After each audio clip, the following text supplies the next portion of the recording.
แบบใดปั่นเดี๋ยว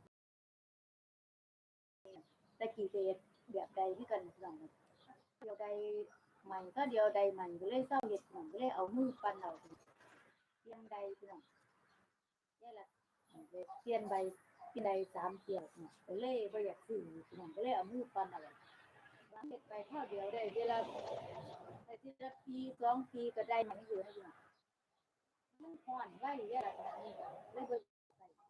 บ่ใส่มือ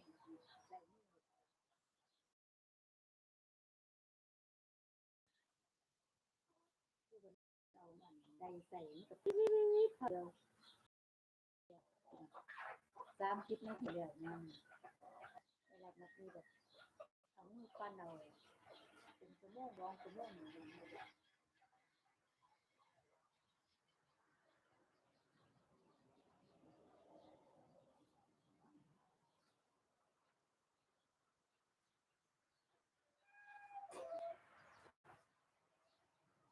มีคนคอมเมนต์แล้วคนแน่เนาะคอมเมนต์ให้กับคนแน่เด้อจ้าเพื่อเป็นกำลังแรงใจให้ยายรักหาจ้าขอบคุณละไลค์นะคะ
มีคนคอมเมนต์ให้แน่เนาะ